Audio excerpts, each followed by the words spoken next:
32 large cap mutual ஃபண்ட்ல இருந்து best ஃபண்டை எப்படி செலக்ட் பண்றது? Blue chip and large cap mutual ஃபண்ட்கான டிஃபரன்ஸ் என்ன? ஃபர்ஸ்ட் 32 ஃபண்டை ஃபைன் பண்ணி நமக்கு தேவையான டாப் மியூச்சுவல் ஃபண்டை ஃபில்டர் பண்ணி சில கிரைட்டீரியா பேஸ் பண்ணி பெஸ்ட் லார்ஜ் கேப் மியூச்சுவல் ஃபண்டை செலக்ட் பண்ண போறோம். இந்த வீடியோவில் நீங்க ஷாக் ஆகிற மாதிரி ஒரு ட்ரூத்தை சொல்ல போறேன். ஸோ ஸ்கிப் பண்ணாம லாஸ்ட் வரைக்கும் பாருங்க. Let's get into the video. First of all large cap mutual ஃபண்ட்னா என்ன? ஷேர் மார்க்கெட்டில் இருக்க எல்லா கம்பெனிஸையும் கேபிட்டலைசேஷன் பேஸ் பண்ணி ரேங்க் பண்ணி அதில் வர டாப் 100 கம்பெனிஸை தான் லார்ஜ் கேப் கம்பெனிஸ்னு சொல்லுவாங்க. கேபிட்டலைசேஷன்னா ஜஸ்ட் கம்பெனியோட வேல்யூ, அதாவது மதிப்புன்னு சொல்லலாம். இதுதான் இந்தியன் ஷேர் மார்க்கெட்டில் இருக்க லார்ஜ் கேப் கம்பெனிஸ். பொதுவாக இதோட மார்க்கெட் கேபிட்டல் எல்லாமே 20,000 crore மேலே இருக்கும். இந்த டாப் 100 கம்பெனிஸில் இன்வெஸ்ட் பண்ணுற மியூச்சுவல் ஃபண்டை தான் லார்ஜ் கேப் மியூச்சுவல் ஃபண்டுன்னு சொல்லுவாங்க. இப்போ அனலைஸ் பண்ண ஸ்டார்ட் பண்ணலாம். Step number 1, find the top large cap funds. கூகுளில் tickertape.in வெப்சைட்டில் போயிட்டு அதில் ஸ்க்ரீனரில் மியூச்சுவல் ஃபண்ட் ஸ்டார்ட் ஸ்க்ரீனிங். இந்த வெப்சைட்டை பற்றி நான் ஆல்ரெடி ப்ரீவியஸ் வீடியோலேயே டீட்டெயிலாக எக்ஸ்பிளைன் பண்ணியிருக்கேன். நீங்கள் இன்னும் அந்த வீடியோவை பார்க்கலனா ஜஸ்ட் அந்த வீடியோவை பார்த்துட்டு வந்து இந்த வீடியோவை பாருங்கள். ஸோ தட் உங்களுக்கு கொஞ்சம் கிளியராகவே அண்டர்ஸ்டாண்ட் ஆகும். First one, category. நம்ம இப்போ லார்ஜ் கேப் மியூச்சுவல் ஃபண்டை ஃபில்டர் பண்ண போகிறோம். So large cap. Next plan. எப்பயுமே we have to select growth. then AUM which is asset under management. Minimum எந்த ஃபண்ட் 1000 crore வச்சிருக்காங்களோ அந்த AUM மட்டும்தான் கன்சிடர் பண்ண போகிறோம். then expense ratio. 0 to 1% expense ratio இருக்க ஃபண்டை மட்டும்தான் சூஸ் பண்ண போகிறோம். விச் மீன்ஸ் எந்த ஃபண்ட்லாம் மோர் தென் 1% கமிஷன் ஃபீஸ் கேட்குறாங்களோ அதெல்லாம் எலிமினேட் பண்ணிட போகிறோம். That's it. இந்த 4 ஃபில்டர் அப்ளை பண்ணாலே 32 ஃபண்ட்லேருந்து டாப் 17 ஃபண்டை செலக்ட் பண்ணிட்டோம். ஃபர்ஸ்ட் ஃபண்டே ப்ளூ சிப் ஃபண்ட். நம்ம லார்ஜ் கேப் மியூச்சுவல் ஃபண்டை தான் ஃபில்டர் பண்ணோம். ஆனால் ப்ளூ சிப் மியூச்சுவல் ஃபண்டும் ரிசல்ட்டாக வந்து நிற்கிது. விச் மீன்ஸ் ப்ளூ சிப்பும் லார்ஜ் கேப்பும் ஆல்மோஸ்ட் சேம் தான். நம்ம ஆல்ரெடி பார்த்தோம் லார்ஜ் கேப் கம்பெனிஸோட வேல்யூ மோர் தென் 20,000 crores இருக்கும்னு. இந்த லார்ஜ் கேப் கம்பெனிஸில் ஒரு சில கம்பெனிஸ் பல வருஷமாக கன்சிஸ்டண்ட்டாக ரிட்டர்ன் தந்து மார்க்கெட் லீடராக இருப்பாங்க.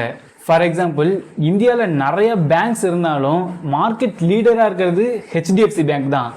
நிறைய பெயிண்ட் கம்பெனிஸ் இருந்தாலும் நமக்கு ஃபர்ஸ்ட் தோன்றது ஏஷியன் பெயிண்ட் தான்.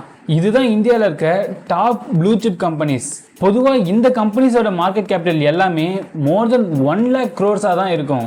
இந்த மாதிரி லார்ஜ் கேப் கம்பெனிஸ்லேயே ஹை வேல்யூ வச்சிருக்கக்கூடிய கம்பெனிஸை தான் ப்ளூ சிப் கம்பெனிஸ்ன்னு சொல்லுவாங்க. இந்த ப்ளூ சிப் கம்பெனிஸில் இன்வெஸ்ட் பண்ணுற மியூச்சுவல் ஃபண்டை தான் ப்ளூ சிப் மியூச்சுவல் ஃபண்டுன்னு சொல்லுவாங்க. கமிங் டு த பாயிண்ட், நம்ம ஃபில்டர் பண்ண அந்த 17 ஃபண்டில் போத் ப்ளூ சிப் ஃபண்டும் இருக்குது, லார்ஜ் கேப் ஃபண்டும் இருக்குது. இந்த 17 ஃபண்டையும் எக்ஸல் ஷீட்டில் மென்ஷன் பண்ணிக்கலாம். ஃபஸ்ட்டு நம்ம ஃபைன் பண்ண 17 கம்பெனிஸையும் அனலைஸ் பண்ண போகிறதில்ல, ஒரு கம்பெனிஸோட பெஞ்ச் மார்க் கூட கம்பேர் பண்ணி பார்க்க போகிறோம். Step number 2, compare with bench mark. What is bench mark? இப்போ தான் ரீசெண்டாக ஒலிம்பிக்ஸ் கம்ப்ளீட் ஆச்சு. நீங்கள் எல்லா கேமையும் பார்க்கலனாலும் அட்லீஸ்ட் ஜாவ்லின் த்ரோவை பார்த்துருப்பீங்கன்னு நம்புகிறேன். நீங்கள் பார்க்கலனாலும் ஓகே, நான் சிம்பிளாக எக்ஸ்பிளைன் பண்ணுறேன். ஃபார் எக்ஸாம்பிள், 50 கண்ட்ரீஸ்லேருந்து ஒரு பர்சன் பார்ட்டிசிபேட் பண்ணுறாங்க. இந்த 50 மெம்பர்ஸும் ஃபைனல்ஸில் ஜாவ்லின் த்ரோ பண்ண மாட்டாங்க. ஃபஸ்ட்டு ஒரு டிஸ்டன்ஸில் கோடு போடுவாங்க. ஃபார் எக்ஸாம்பிள், ஒரு 60 மீட்டர்னு வச்சுக்கலாமே. 50 பேரையும் நிற்க வச்சுட்டு ஃபஸ்ட்டு எல்லாத்தையும் த்ரோ பண்ண விடுவாங்க. யார் அந்த 60 மீட்டரை கிராஸ் பண்ணி த்ரோ பண்ணுறாங்களோ அவங்க தான் ஃபைனல்ஸ்க்கு அலோவ் பண்ணுவாங்க. இந்த 60 மீட்டர் தான் பெஞ்ச் மார்க். இதுக்கு முன்னாடி நடந்த ஜாவ்லின் த்ரோ காம்படிஷனை பேஸ் பண்ணி தான் இந்த 60 மீட்டர் அப்படின்றத ஃபிக்ஸ் பண்ணாங்க. ஸோ ஒரு பர்சன் ஃபைனலில் ஜாவ்லின் த்ரோ பண்ணணும்னா ஃபஸ்ட்டு பெஞ்ச் மார்க்காக செட் பண்ண அந்த 60 மீட்டரை தாண்டி த்ரோ பண்ணணும். இப்போ அப்படியே நம்ம ஸ்டோரிக்கு வரலாம். எல்லா மியூச்சுவல் ஃபண்டுக்குமே செபி ஒரு பெஞ்ச் மார்க் செட் பண்ணியிருக்காங்க. For example, ICICI blue chip ஃபண்ட்கான பெஞ்ச்மார்க் நிஃப்டி 100. இதுவே SBI ப்ளூ சிப் ஃபண்ட்கான பெஞ்ச்மார்க் BSE 100. இந்த நிஃப்டி 100 BSE 100னா என்ன? நான் ஆல்ரெடி சொல்லியிருக்கேன், டாப் 100 கம்பெனிஸில் தான் லார்ஜ் கேப் கம்பெனிஸ்னு சொல்லுவோம். NSE நேஷனல் ஸ்டாக் எக்ஸ்சேஞ்சில் இருக்க டாப் 100 கம்பெனிஸோட ரிட்டர்ன்ஸை மென்ஷன் பண்ணது தான் நிஃப்டி 100. இதுவே BSE பாம்பே ஸ்டாக் எக்ஸ்சேஞ்சில் இருக்க டாப் 100 கம்பெனிஸை ட்ராக் பண்ணுறது தான் BSE 100. இந்த NSE BSE இதை பற்றிலாம் ஆல்ரெடி பேசிக்ஸ் ஆஃப் ஷேர் மார்க்கெட்டில் டீட்டெயில்டாகவே எக்ஸ்பிளைன் பண்ணியிருக்கேன். அதை பற்றி தெரியும்னா செக் அவுட் த வீடியோ. இப்போ உங்களுக்கு ஒரு டவுட் வரலாம், எல்லாமே லார்ஜ் கேப் கம்பெனிஸ் தான், தென் ஒய் பெஞ்ச் மார்க் டிஃப்ரெண்ட்டாக இருக்குது? Because ICICI blue chip fund maximum என்எஸ்சியில் இருக்க லார்ஜ் கேப் கம்பெனிஸ்ல தான் இன்வெஸ்ட் பண்றாங்க. ஸோ அதனுடைய பெஞ்ச் மார்க் நிஃப்டி 100. இதுவே SBI blue chip fund maximum பிஎஸ்சியில் இருக்க டாப் 100 கம்பெனிஸ்ல தான் இன்வெஸ்ட் பண்றாங்க. அதனால அதோட பெஞ்ச் மார்க் பிஎஸ்சி 100. ஸோ நீங்களே புரிஞ்சுக்கணும், எதோட பெஞ்ச் மார்க் நிஃப்டி 100 இருக்கோ அவங்களாம் என்எஸ்சியில் இன்வெஸ்ட் பண்ணுறாங்க, எதுலாம் பிஎஸ்சி 100 இருக்கோ அவங்களாம் பாம்பே ஸ்டாக் எக்ஸ்சேஞ்சில் இன்வெஸ்ட் பண்ணுறாங்க. இந்த பெஞ்ச் மார்க்கோட லாஸ்ட் 10 இயர்ஸ் ரோலிங் ரிட்டர்ன் டேட்டாவை நோட் பண்ணிக்கிட்டேன். ஒரு மியூச்சுவல் ஃபண்ட் செலக்ட் பண்ணுறோன்னா rolling return is very very important. நான் இந்த ரோலிங் ரிட்டர்ன் பற்றி ப்ரீவியஸ் வீடியோவில் டீட்டெயிலாக எக்ஸ்பிளைன் பண்ணியிருக்கேன், அந்த வீடியோ செக் பண்ணி பாருங்கள். சேம் இதே மாதிரி 17 மியூச்சுவல் ஃபண்டோட லாஸ்ட் 10 இயர்ஸ் ரோலிங் ரிட்டர்ன் டேட்டாவை மென்ஷன் பண்ணிக்கிட்டேன். இந்த டேட்டாவை எப்படி ஃபைண்ட் பண்ணுறதுன்னு சேம் அந்த ரோலிங் ரிட்டர்ன் எக்ஸ்பிளைன் பண்ண வீடியோலேயே எக்ஸ்பிளைன் பண்ணியிருக்கேன். இப்போ பெஞ்ச் மார்க்குக்கும் அந்த ஃபண்டுக்கும் இருக்க டிஃப்ரென்ஸை செக் பண்ணி பார்க்க போகிறோம். ஃபர்ஸ்ட் நிஃப்டி 100 லாஸ்ட் 10 இயர்ஸா 12.79% ரோலிங் ரிட்டர்ன் தந்திருக்கு. இதுவே ஐசிஐசிஐ பேங்க் லாஸ்ட் 10 இயர்ஸ்ல 13.72% ரிட்டர்ன் தந்திருக்கு.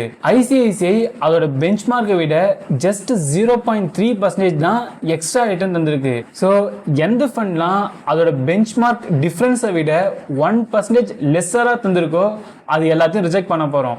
இங்கே 0.93 தான், which is less than 1%. So that is rejected.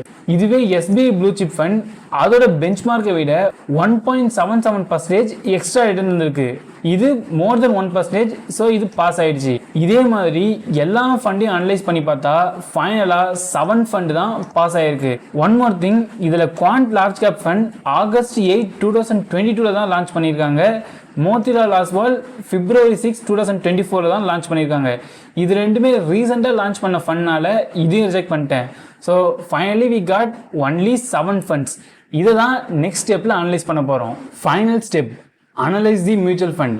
நம்ம செலக்ட் பண்ண அந்த 7 மியூச்சுவல் ஃபண்டையும் சம் கிரைட்டீரியா பேஸ் பண்ணி ரேங்க் பண்ண போகிறோம். First AUM size. எந்த மியூச்சுவல் ஃபண்ட் மேக்ஸிமம் ஏவிஎம் வச்சிருக்கோ அதுதான் ஃபர்ஸ்ட் பிளேஸ். இந்த கேஸில் எஸ்பிஐ ப்ளூ சிப் ஃபண்ட்னா 51,243 crore ஏவிஎம் சைஸ் வச்சுக்கிட்டு ஃபர்ஸ்ட் பிளேஸில் இருக்குது. Next expense ratio. எந்த மியூச்சுவல் ஃபண்ட் மினிமம் கமிஷன் கேட்குறாங்களோ அவங்க தான் ஃபர்ஸ்ட் பிளேஸ். இந்த கேஸில் கனரா ராப் ஃபண்ட் தான் 0.45% கமிஷன் கேட்டிருக்காங்க. இதுதான் இருக்கிறதுலே மினிமம். ஸோ அது ஃபர்ஸ்ட் பிளேஸ். ஸோ எக்ஸ்பென்ஸ் ரேஷியோவை மினிமம் டு மேக்ஸிமம் அப்படின்ற பேசிஸில் ரேங்க் பண்ணிக்கலாம். Next 5 years CAGR, which is compound annual growth rate. எந்த ஃபண்ட் லாஸ்ட் 5 இயர்ஸில் மேக்ஸிமம் ரிட்டர்ன் தந்திருக்காங்களோ அவங்க தான் ஃபர்ஸ்ட் பிளேஸ். இந்த கேஸில் நிப்பான் இந்தியா தான் 23.8% ரிட்டர்ன் தந்து ஃபர்ஸ்ட் பிளேஸில் இருக்காங்க. Next 10 years CAGR. இதுலேயும் நிப்பான் இந்தியா தான் 16.42% ரிட்டர்ன் தந்து ஃபர்ஸ்ட் பிளேஸில் இருக்காங்க.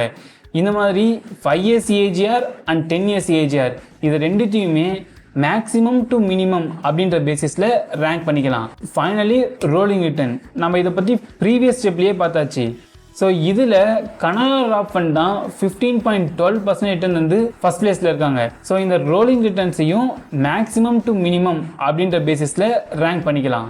ஸோ இந்த எல்லா க்ரைட்டீரியாவை பேஸ் பண்ணி ரேங்க் பண்ணி பார்த்தா லார்ஜ் கேப் மியூச்சுவல் ஃபண்ட் கேட்டகரியில் Canara rap blue chip equity fund தான் வின்னர். நீங்கள் ஃபர்ஸ்ட் பிளேஸில் இருக்க இந்த கனரா ஃபண்டை மட்டும் கன்சிடர் பண்ணாதீங்க. Consider first, second and third. Just இந்த நிப்பான் இந்தியா லார்ஜ் கேப் ஃபண்டை செக் பண்ணி பாருங்க. லாஸ்ட் 10 இயர்ஸ் ரோலிங் ரிட்டர்னில் 5th பிளேஸில் இருக்கு. But 5 years CAGR and 10 years CAGRல ஃபர்ஸ்ட் பிளேஸில் இருக்கு.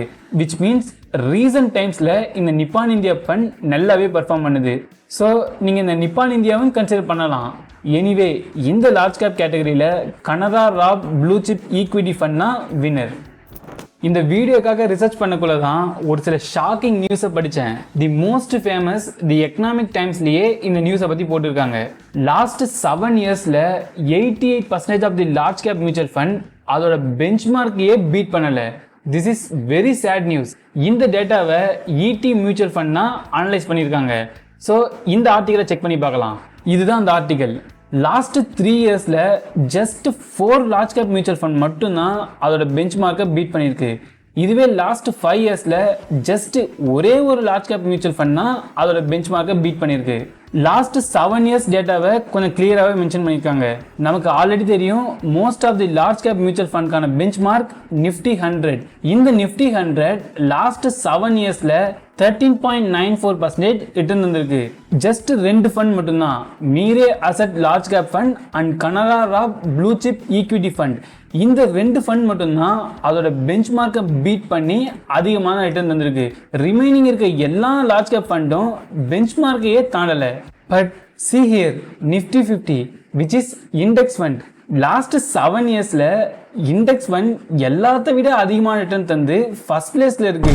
லாஸ்ட் 1 வீக்கா ஒரு எக்ஸல் ஷீட் கிரியேட் பண்ணி எனக்கு தெரிஞ்ச எல்லா டேட்டாவையும் அனலைஸ் பண்ணி ஒரு லார்ஜ் கேப் ஃபண்டை செலக்ட் பண்ணா சிம்பிளா ஒரு index fund large cap mutual ஃபண்டை பீட் பண்ணிட்டு போகுது.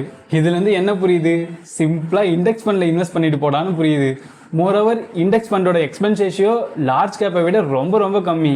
லார்ஜ் கேப் மியூச்சுவல் ஃபண்ட்ல இன்வெஸ்ட் பண்ண வேணானா அப்புறம் எதுக்குடா இந்த வீடியோன்னு நீங்க கேட்கலாம். நீங்க லார்ஜ் கேப் மியூச்சுவல் ஃபண்டை கன்சிடர் பண்ணவே கூடாதுன்னு நான் சொல்லலை. நீங்க ஆல்ரெடி 45 or 50 ஏஜ்ல இருக்கீங்க, சம்பாரிச்ச பணத்தை இன்ஃப்ளேஷன்ல இருந்து சேவ் பண்ணணும், ப்ரிசர்வ் பண்ணணும் அப்படின்னு நினைச்சீங்கன்னா you can consider large cap fund. And if you are young, நான் ரொம்பலாம் ரிஸ்க் எடுக்க மாட்டேன், சேஃபான மியூச்சுவல் ஃபண்டில் மட்டும்தான் இன்வெஸ்ட் பண்ணுவேன் அப்படின்ற மைண்ட் செட்டில் இருந்தீங்கன்னா you can consider large cap mutual fund. இன்னொரு டைப் ஆஃப் பீப்புள் இருக்காங்க, ரிஸ்கி அசெட்டில் மட்டும்தான் இன்வெஸ்ட் பண்ணுவாங்க. For example small cap fund, micro cap ஃபண்டில் கூட இன்வெஸ்ட் பண்ணுவாங்க. உங்களை மாதிரி பர்சன்லாம் 80% ரிஸ்கி அசெட்டில் இன்வெஸ்ட் பண்ணிட்டு ரிமைனிங் 20% அட்லீஸ்ட் சேஃப் ஃபண்டில் இன்வெஸ்ட் பண்ணணும். அப்போ you can consider large cap mutual fund. இப்போ டிஸ்கஸ் பண்ண எக்ஸல் ஷீட்டை டிஸ்கிரிப்ஷனில் தந்திருக்கேன், download and use it. Wait, one more thing, I am very happy. நான் இது வரைக்கும் எல்லா வீடியோலையும் தந்த எக்ஸல் ஷீட்டை மோர் தென் 1000 பீப்புள் டவுன்லோட் பண்ணி யூஸ் பண்ணியிருக்காங்க. நம்ம சேனல் சப்ஸ்கிரைபர்ஸ் வேணால் கம்மியாக இருக்கலாம், பட் இருக்கிற எல்லாருமே ட்ரஸ்டபிள் அண்ட் ஈகராக லேர்ன் பண்ணணும்னு நினைக்கிறவங்க. நான் இப்போ ரீசெண்டாக நிறைய கமெண்ட்ஸ் பார்க்குறேன், எக்ஸல் ஷீட்டை டவுன்லோட் பண்ண முடியல. மோர் தென் 5 to 6 கமெண்ட்ஸ் பார்த்துட்டேன். எக்ஸல் ஷீட்டை கூகுள் டிரைவில் தரதுனால தான் மொபைலில் டவுன்லோட் பண்ணுறது கொஞ்சம் கஷ்டமாக இருக்குது. நீங்கள் ஆல்ரெடி பயோவில் பார்த்துருக்கலாம், நான் ஒரு IT employee, basically a web developer. So இந்த எக்ஸல் ஷீட்ஸை ப்ரொவைட் பண்ணுறதுக்காக மட்டுமே ஒரு வெப்சைட்டை கிரியேட் பண்ணிட்டு இருக்கேன். இந்த வெப்சைட் மேபி எனக்கும் ஃபியூச்சரில் ரொம்ப ஹெல்ப்ஃபுல்லாக இருக்கும். இந்த வீடியோக்கான எக்ஸல் கூகுள் டிரைவில் தான் தந்திருக்கேன், but hopefully next video upload பண்ணுறதுக்குள்ள அந்த வெப்சைட்டை லான்ச் பண்ண ட்ரை பண்ணுறேன். ஸோ தட் எக்ஸல்லாம் டவுன்லோட் பண்ணி யூஸ் பண்ணுறதுக்கு உங்களுக்கு ரொம்பவே யூஸ்ஃபுல்லாக இருக்கும். That's it for today. இந்த வீடியோ உங்களுக்கு யூஸ்ஃபுல்லாக இருந்துச்சுன்னா இந்த வீடியோவை லைக் பண்ணுங்கள் அண்ட் உங்கள் சஜஷன் அண்ட் தாட்ஸை கமெண்ட் பண்ணுங்கள். மோரோவர் உங்களுக்கு மியூச்சுவல் ஃபண்டை பற்றி ஃபுல்லாக லேர்ன் பண்ணணும்னா இந்த பிளேலிஸ்ட்டை செக் பண்ணி பாருங்கள். It's just a beginning, more things to learn. We will grow together and escape from normalcy. Stay tuned. See you soon, Prosperous.